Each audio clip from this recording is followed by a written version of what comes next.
Like any other first-person shooter, Bulletstorm puts a big gun in your hands and asks you to kill people with it. This resonates with the audience in today's competitive market. Unlike other shooters, though, Bulletstorm goes to great lengths to encourage you to kill people in many different ways, using points and prizes as motivation and goading you on in a loud and obnoxious voice that seems blissfully unaware of the line between hilarity and offensiveness. It's understandable to have reservations. This is a game that tried to bully you into a pre-order with insults. Hey, dick tits! This game ain't gonna pre-order itself! Is this the kind of storm you want to get mixed up in? What?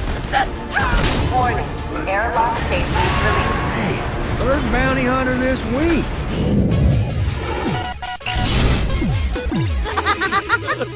Christmas come early, boys. We got us some mass murdering piece of shit out there waiting on us to deliver some reparation. Penned by Marvel Comics writer Rick Remender, Bulletstorm's freewheeling, semi-entertaining sci-fi storyline follows ex-Black Ops dude Gray, a man out for revenge after being manipulated by his superior. When said revenge doesn't go as planned, Gray finds himself and what's left of his crew marooned on a futuristic utopia overrun with cyberpunk bandits. Fortunately, the guy you really want to kill is in the same boat. Everyone in the game comes across as a jerk of some magnitude, with the biggest baddie rightly acting as the worst of the lot. You namby-pamby cocksucks are Confederate-sanctioned assassins! Though their flaws don't necessarily equal depth, most of the cast is at least somewhat likable. The sole exception is your cyborg wingman Ishii, whose cold computer side battles his caricatured Bushido-esque persona to almost no dramatic effect. I do not trust either of you, and I will not hesitate to gun down the first who betrays my confidence. I'm sorry.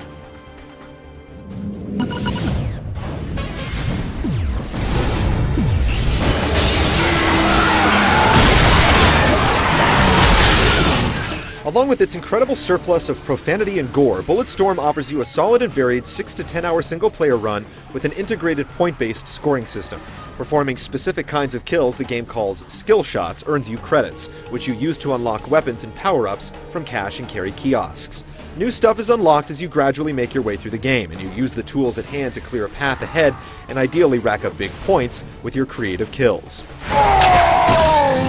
The shopping incentives do a lot to promote gameplay variety, but you can sometimes feel that the game is holding out on you.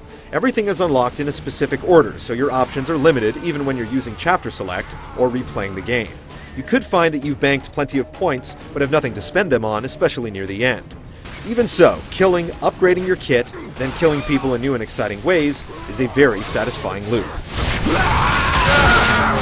Echoes mode offers smaller commitments, isolating chunks of the main event for tightly focused score attack runs. Despite distilling the game down to its essence, you'll still feel that something's missing. That something is novelty. You've seen all this before in single player. It's a great addition to the game for competitive players, but if you're aiming to experience rather than to achieve, Echoes won't add much value. Multiplayer in Bulletstorm is limited to the cooperative players versus mob anarchy mode. Working together is not only vital to meeting the score requirements for each wave, it's vital for having any fun at all. A single team member can come in at the top of the scoreboard by hogging the points and holding his team back, so you frequently have to resist the urge to kill.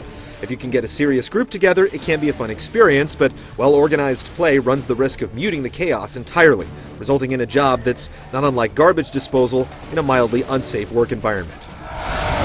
Another 5 left!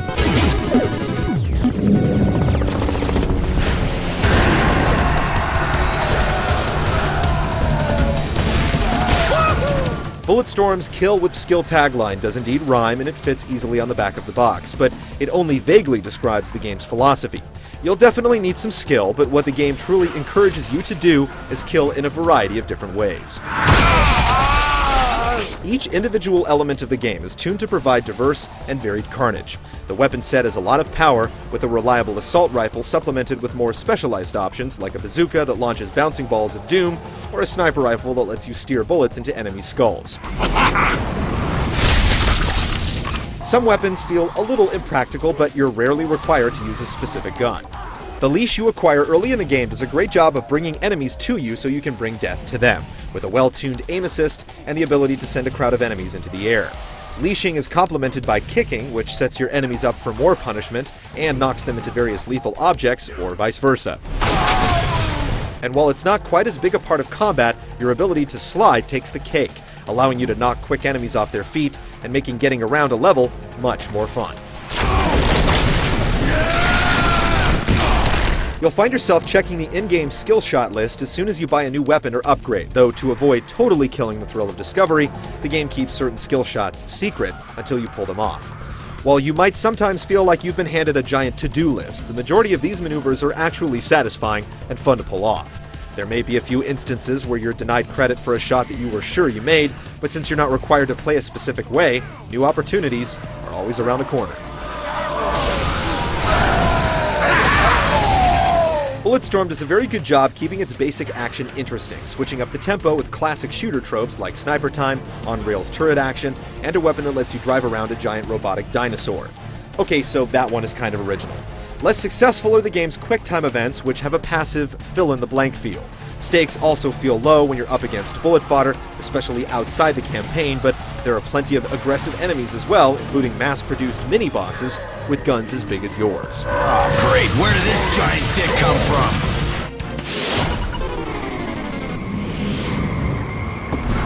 Maybe need like a softer title, Ishi? Is that it?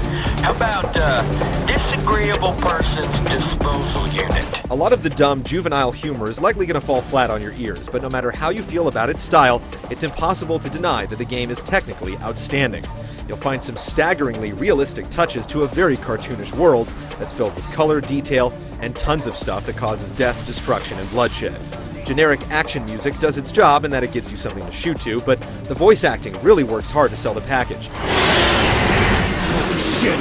Ishi's signal is coming from below it! Probably already shit him out. Although you'll have to be able to stand the innuendo and profanity-powered script, that's about 5 parts filthy, 4 parts goofy, and 1 part genuinely clever. Man. Make like a Kaiser and roll!